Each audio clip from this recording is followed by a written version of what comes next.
जय हिंद दोस्तों। आज हम वही लेसन पार्ट 4 में लेके आए हैं, वही वन एवं वन्य जीव संसाधन।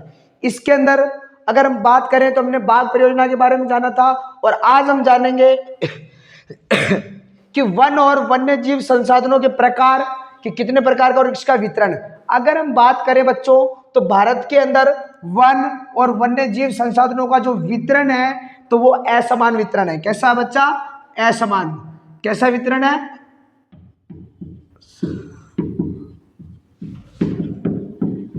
असमान।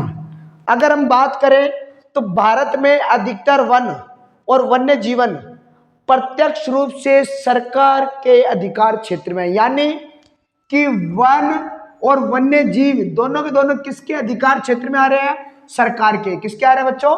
सरकार के अधिकार क्षेत्र में। अगर इसी प्रकार देखा जाए तो वन विभाग और यानी प्रशासनिक आधार पर वनों को तीन प्रकार के होते हैं, 3 भागों में बांटा जाता है। पहला है अपना आरक्षित वन, दूसरा है रक्षित या संरक्षित वन, और तीसरा है अवर्गीकृत वन। अब हम बात करते हैं पहले आरक्षित वन की। तो बच्चों देखिए, आरक्षित वन होते हैं वो सरकार के नियंत्रण में होते हैं। किसके नियंत्रण में होते हैं? सरकार के नियंत्रण में। अगर हम बात करें तो ये कुल वनों के आधे से अधिक क्षेत्र में क्या पाए जाते हैं? तो ये वन आधे से अधिक क्षेत्र में पाए जाते हैं, लगभग 53%, यानी 53% क्या पाए जाते हैं, जहां पर अन्य वन और वन्य प्राणियों को क्या रखा जाता है। इन वनों में हम ना तो वनोत्पाद एकत्र कर सकते हैं और ना इनके अंदर शिकार वगैरह, तो ये पूर्णतः प्रतिबंधित होते हैं। दूसरा प्रकार है अपने रक्षित वनों का। अगर हम बात करें रक्षित वन, तो ये भी सरकार के नियंत्रण में होते हैं। कुल वनों की 53% भाग में पाए जाते हैं, और इन वनों में हम सरकार के आदेश अनुसार वनोत्पाद वगैरह इनको क्या एकत्र औषधि वगैरह कर सकते हैं, इनको एकत्र कर सकते हैं। अगर हम बात करें अवर्गीकृत, तो ये जो वन है विभिन्न समुदाय या व्यक्ति के इनके नियंत्रण में आते हैं, और ये साझा संपत्ति के तौर पर क्या समझे जाते हैं, जो कि 18% क्या है भाग पर पाए जाते हैं। तो बच्चों ये अपने वन और वन्य जीव था। अब हम देखेंगे कि कौन से वन कहाँ पाए जा रहे हैं। अगर हम बात करें बच्चों आरक्षित वन और रक्षित वन, कौन कौन से? आरक्षित और रक्षित वन। इन वनों को हम स्थायी वन कहते हैं। क्या कहते हैं बच्चों? स्थायी वन। में यहां लिख रहा हूं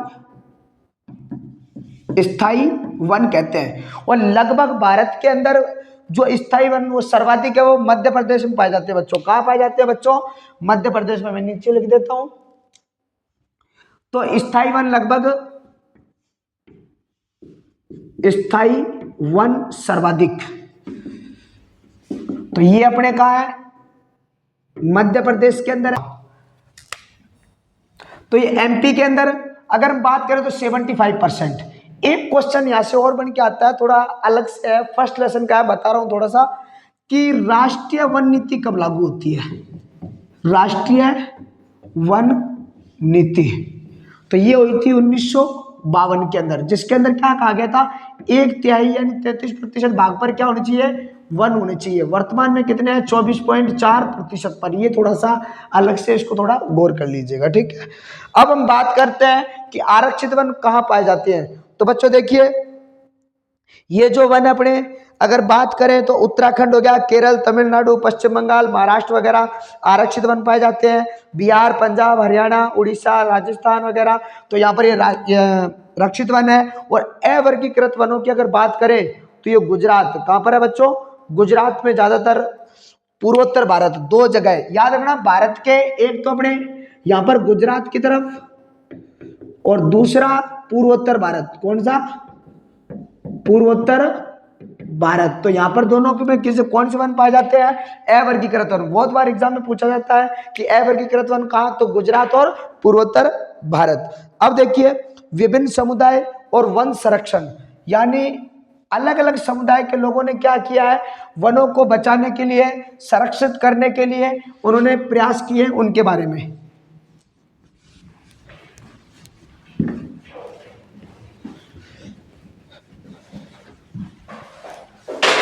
तो हम सबसे पहले राजस्थान में सरिस्का के अंदर क्या होता है बच्चों? वहां खनन हो रहा था। क्या हो रहा था? खनन। तो वहां के लोगों ने क्या किया? संघर्ष। क्या किया? संघर्ष। किसके लिए? खनन के लिए। तो वहां संघर्ष किया और वहां पे सरकार को रोकना पड़ा खनन, और उस क्षेत्र को वहां पर क्या है, तो वहां पर वन और वन्य जीवों को सुरक्षित रखने के लिए किसको? वन और वन्य जीवों को सुरक्षित रखने के लिए किया गया। इसी प्रकार हम बात करें तो भाई एक और अलवर के अंदर, कहां पर? अलवर के अंदर क्या हुआ? 5 गांवों के लोगों ने, कितने गांवों के लोगों ने? 5 गांवों के लोगों ने क्या किया? 1200 हेक्टेयर भूमि, कितनी भूमि? 1200 हेक्टेयर भूमि को भाई वनों और वन्य जीवों के लिए क्या है? इकट्ठी की, यानी 1200 हेक्टेयर भूमि को भैरवदेव डाक सेंचुरी, क्या बच्चों? भैरवदेव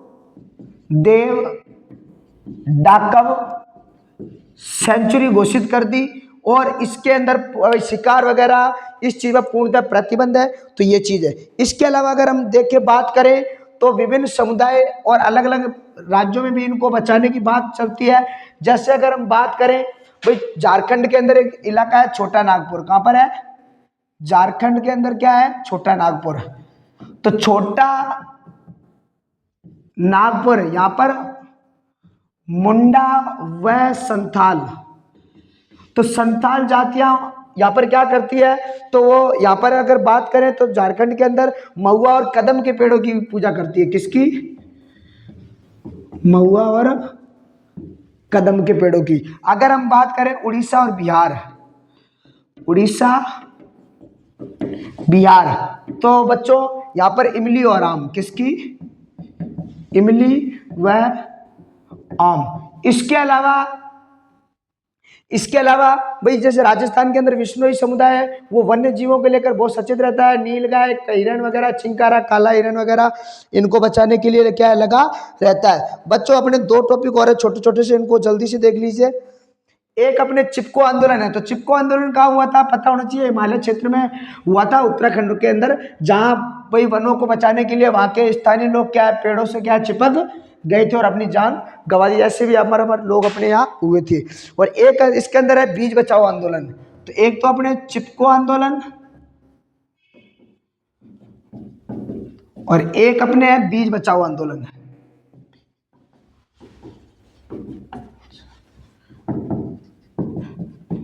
तो बीज बचाओ आंदोलन और चिपको आंदोलन पता है आपको? बीज बचाओ आंदोलन को नवोदय आंदोलन भी कहते हैं। क्या कहते हैं? नवोदय आंदोलन।